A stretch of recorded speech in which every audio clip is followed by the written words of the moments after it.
fait, data marketing, c'est un mot ou un écosystème qui contient énormément d'éléments aujourd'hui.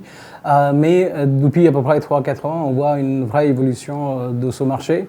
Parce qu'on avait des acteurs traditionnellement basés sur le parti web qui devenaient des acteurs importants sur tout ce qui est l'écosystème de RTB.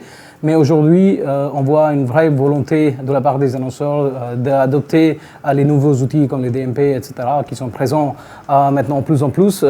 Et ce qu'on voit aujourd'hui, c'est qu'il y a la donnée client qui est désormais disponible pour les utilisations des campagnes marketing, bien évidemment, mais pas juste. Parce qu'en fait, la maturité, c'est aussi de ne pas juste utiliser la donnée pour un besoin particulier. C'est aussi pour utiliser la donnée pour avoir une cohérence dans l'expérience consommateur qui est aujourd'hui fait via les DMP, via les différents outils qui existent dans le marché. La vision 360 de clients, c'est une but principale pour tous les marketeurs depuis une quarantaine d'années. On a beaucoup vu l'évolution, les programmes CRM. Du coup, aujourd'hui, je pense que les annonceurs et les marketeurs, ils maîtrisent bien les identifiants ou l'identité d'un consommateur dans le monde physique. Et cette même identité d'un consommateur dans le monde virtuel, du coup Internet, il est beaucoup plus complexe à gérer.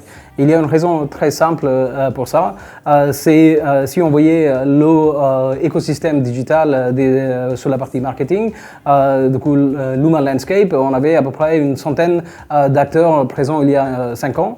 Et aujourd'hui, le même Luma Landscape, la même charte graphique, il y a à peu près 1800 acteurs qui sont présents. Ces acteurs, bien évidemment, ils ramènent l'innovation dans notre univers, mais aussi ça ramène énormément de complexité à gérer l'identité virtuelle d'un consommateur, parce que chaque fois qu'on utilise une nouvelle application marketing, on est en train de recréer les silos. Une société comme la nôtre permet d'associer l'identité physique et l'identité virtuelle, bien évidemment dans le respect de la vie privée des consommateurs, pour permettre aux annonceurs d'avoir une vision complètement consolidée de tous les points de contact avec les consommateurs. Onboarding, principalement, c'est une action où on prend la donnée physique, du coup une base de données CRM ou PRM, et on l'anonymise et connecte cette donnée anonymisée sur l'écosystème digital, du coup dans l'écosystème d'application marketing. Et aujourd'hui, l'avantage, il y en a plusieurs.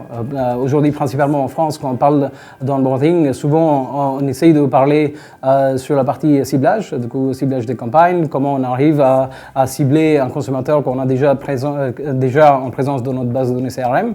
Mais ça, c'est une partie d'application. Des autres use cases qu'on voit utilisés aujourd'hui par nos clients, c'est vraiment vers la partie personnalisation de l'expérience consommateur.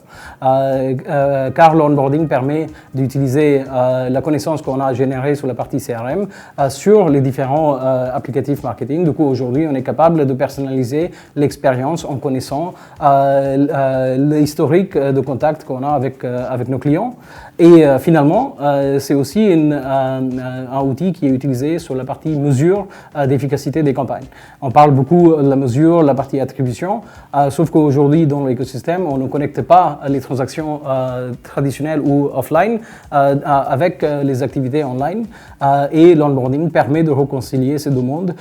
Et du coup, les annonceurs aujourd'hui, ils ont tous les outils et la donnée en main pour pouvoir mieux attribuer leur campagne ou l'efficacité de leur campagne marketing ou leur budget marketing.